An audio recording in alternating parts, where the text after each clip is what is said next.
الصلاۃ والسلام علیکہ یا رسول اللہ وعلی آلکہ و صحابکہ یا حبیب اللہ۔ سورہ طور 27ویں پارے کی یہ صورت ترتیب کے لحاظ سے 52 نمبر ہے 52۔ طور کے معنی پہاڑ کے ہیں اور کئی جگہ پر اس کا ذکر ہوا ہے۔ وَإِذْ نَتَقْنَا الْجَبَلَ فَوْقَهُمْ كَأَنَّهُ ظُلَّةٌ وَظَنُّوا أَنَّهُمْ وَاقِعٌ بِهِمْ۔ بنی اسرائیل کے اوپر پہاڑ کو بلند کیا گیا سائے کی طرح۔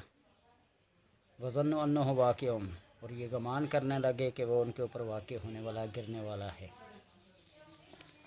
بے شمار جگہوں پر بنی اسرائیل کا ذکر آیا ہے، خصوصاً کوہ طور موسیٰ علیہ السلام کی تجلیات جو اللہ تبارک و تعالیٰ نے موسیٰ علیہ السلام پر ڈالی۔ فَلَمَّا تَجَلَّى رَبُّهُ لِلْجَبَلِ جَعَلَهُ دَكًّا وَخَرَّ مُوسَىٰ صَعِقًا۔ اس پہاڑ کو جلا کے راکھ کر دیا اور موسیٰ بے ہوش ہو گئے۔ بے ہوش ہونے سے مراد اللہ کی تجلیات اور ان کے انوار میں گم ہو گئے، اور تجلیات جذب کر لیں۔ خواہش ظاہر کی تھی نا، ربی ارینی ربی ارینی، تو اللہ نے تو کیا فرمایا تھا؟ لن ترانی، ہرگز ہرگز تو مجھے نہیں دیکھ سکتے۔ تبارک اللہ عزی، شان ہے تیری، تجھی کو زیبا ہے بے نیازی۔ اللہ تبارک و تعالیٰ کی بے نیازی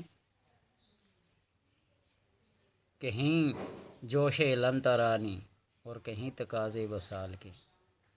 تبارک اللہ دی، شان ہے تیری، تجھی کو زیبا ہے بے نیازی، کہیں تقاضے لن ترانی اور کہیں تقاضے وصال کے۔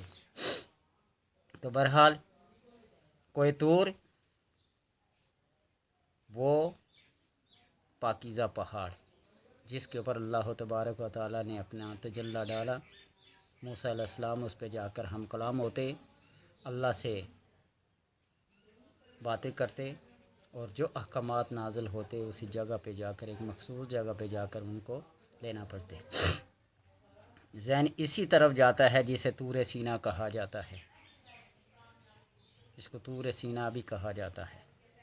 یہ وہ پہاڑ ہے جہاں موسیٰ علیہ السلام نے اللہ سے کلام کیا، بتا دیا، تجلی پڑا، ہم کلام ہوئے، تو رات جو آپ پر نازل ہوئی اس کی الواح، اس کی تختیاں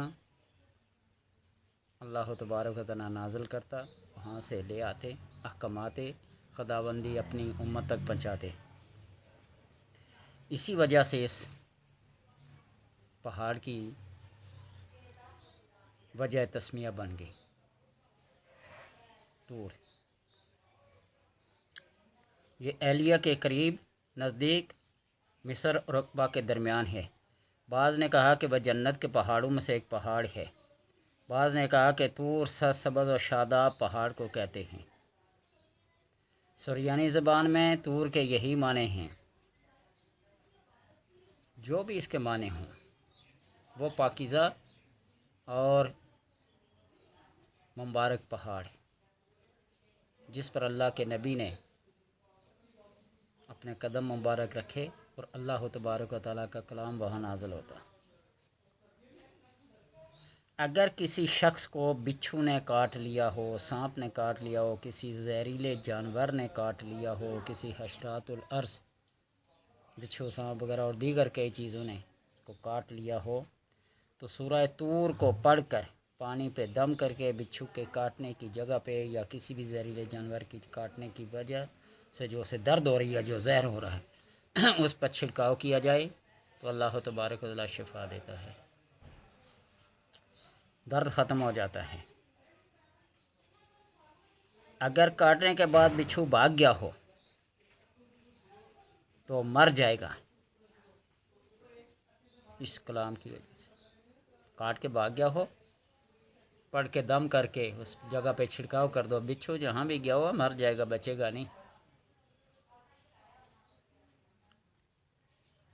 اگر کسی کو جزام کی بیماری ہو، جزام کوڑ کی بیماری کو کہتے ہیں، جو ایک چھوٹی بیماری ہے، سورہ طور کی تلاوت کرے اور اسے لکھ کر اپنے پاس رکھے، جزام کے مرض سے نجات پائے گا۔ اور یہ وہ صورت ہے جس میں اللہ تبارک و تعالیٰ نے جنت کی نعمتوں کا ذکر کیا ہے،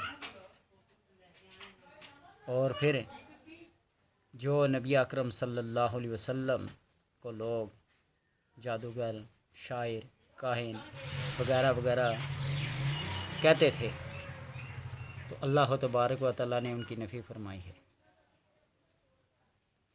کہ تو شاعر بھی نہیں ہے، تو کاہن بھی نہیں ہے،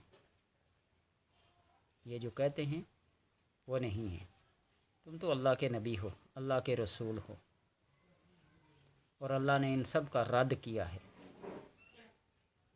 تو لہٰذا جو کفار مکہ نبی اکرم صلی اللہ علیہ وسلم کو طرح طرح کی اذیتیں دیتے تھے، آپ کلام پڑھتے تو چپکے سے سنتے تھے، اور پھر اعتراف وہ کرتے تھے کہ یہ جو کچھ پڑھ رہا ہے نہ یہ شاعری ہے، نہ یہ کاہنی ہے، نہ یہ کچھ اور ہے، یہ کوئی خاص کلام ہے، اعتراف بھی کرتے تھے، لیکن تسلیم نہیں کرتے تھے۔ تو اللہ تبارک و تعالیٰ نے سب ان کا رد فرما کر گیا، تم اگر سیڑھی بھی آسمان تک لے کے آ جاؤ نا، پہنچنا چاہو تو تم نہیں پہنچ سکتے۔ اللہ تبارک و تعالیٰ سے دعا ہے کہ اس قرآن کے ساتھ اپنی عشق، محبت اور عقیدت قائم رکھنے کی توفیق عطا فرمائے، اور جن جن امراض کے لیے، جن جن بیماریوں کے لیے یہ ذکر کیا، اللہ سب ان سے شفا عطا کرے۔